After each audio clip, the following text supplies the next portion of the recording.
So the Economic Freedom Fighters Student Command wants the government to establish more universities. The organization's student arm says this will not allow those with bachelor passes to struggle with access. South Africa has only 26 public universities, with 2 established after 1994.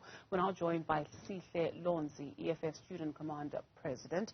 Ngosi Sihle, good afternoon to you, and thank you so much for joining us. So let's start with this march that you held yesterday for over 18 hours. What was the call about?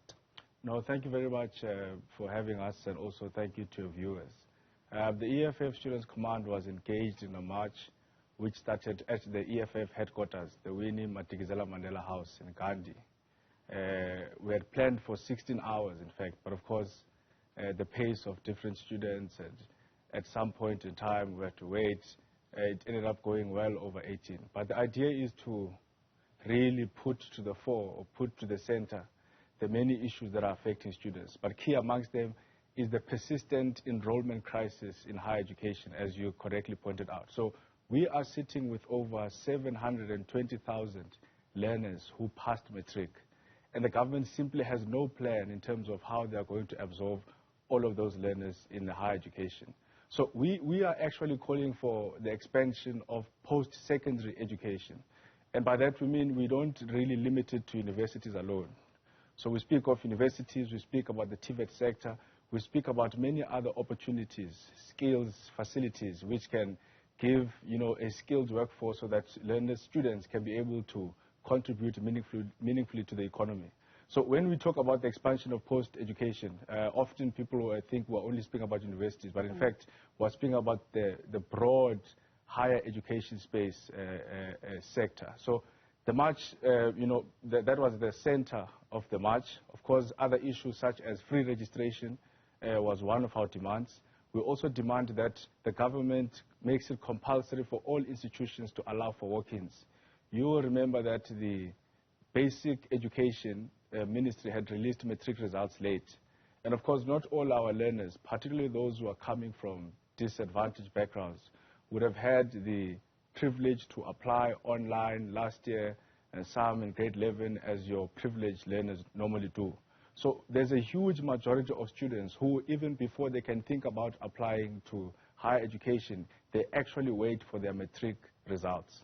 So what we saw here was that institutions had opened for registration, but many learners didn't know. There was a lot of uncertainty with respect to whether or not they've passed and that they can go to university. So amongst those, and I'll quickly touch on a few, and perhaps it will come up in our discussion, we also called for the clearing of historical debt for all students.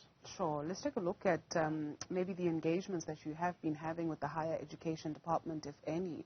Last year, the Minister of Higher Education, Dr. Bladen Zimande, making it known that there are 2 feasibility studies underway to establish 2 more universities, one that will look at crime detection and the other one will focus on STEM. He also spoke about some 16 TVET colleges being developed and infrastructure renovations being underway. So could this maybe go some way in helping and addressing some of the issues that you are talking about?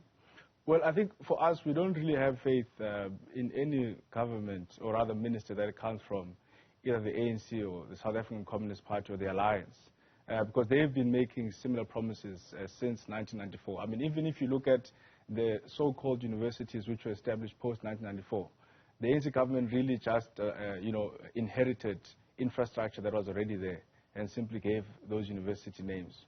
So, of course, if there's a detailed plan and commitment to expand post-secondary education, we fully welcome and accept that. But we simply don't think that the government, in particular the Ministry of Higher Education, has given itself time to look into this problem, because it's not only happening this year. It's happened last year. The EFF did a study as early as 2015, when there were, I think, close to 1 million matric learners who had passed their matric, and there was no plan to absorb them into the post-secondary space. So this is a problem that has been quite stubborn and persistent over the years, and the government simply has not had a detailed and concise plan in terms of what they're going to do. The only thing they do to us is, media briefings, make commitments, but never live up to them. So let's leave the new TVETs. They've been unable to develop the current ones. Already in Sidibeng, I don't know if you would have seen on social media, There are students who are sleeping outside because of the lack of student accommodation in the TVET sector. So if they are failing to even maintain and develop the current ones, how then should we trust that they'll have any capacity to create and establish new ones when they can't even do and maintain the ones they have now? You are the voice of the young people who are looking to enter the higher education space. Help us understand, right? You spoke about clearing historical debt and the issue of student debt. Help us understand what it is that young people are faced with, especially even after coming out of the process of school. Now they have to pay back the money, if you will. What are some of the most pertinent issues that young people were telling you about during this 18-hour march yesterday? Yeah, I think it's important to make the point that obviously the position of the EFF Students Command is that there must be free education in South Africa.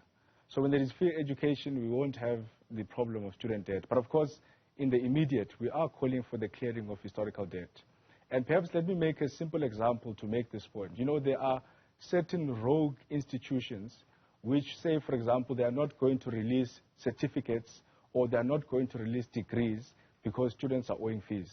But the same institutions then say to the students, come back and pay that debt. Now, a simple common sense question that all of us should ask is, if you don't want to give me my certificate or degree so that I may be able to go and seek a job, how do you then expect me to be able to pay off the fees? So these are some of the nonsensical, burden that is placed on many students in South Africa. That's why we have one of the highest rates, high rates of unemployed graduates. So the issue of debt is an extremely burdensome issue for all students in South Africa, in particular those who come from, disadvantaged backgrounds, which are the ones we fight for. A study that was done in, I think, 2021 revealed that about 53% of student debt is people who are actually owing less than 10,000 rand. And then around 32% is people who are owing between 10,000 rand and 50,000 rand. I mean, and you've got to ask yourself, as a caring government, why would you want to withhold someone's certificate or degree because they can't pay off, 10,000 rand? So these are some of the things that we are fighting for, because we see on the ground how even when someone graduates, they're unable to advance their lives, they're unable to contribute meaningfully to the economy of South Africa and the development of their communities.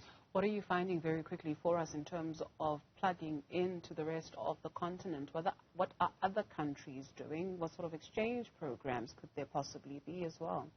Look, in our founding document of the EFF Students Command, we also speak about a scholarship that must be there that actually sends some of our learners to go and study in other countries funded by the government so that they can be able to gain the necessary expertise and come and give back to South Africa. But we don't want what we see with the program in Russia, for example.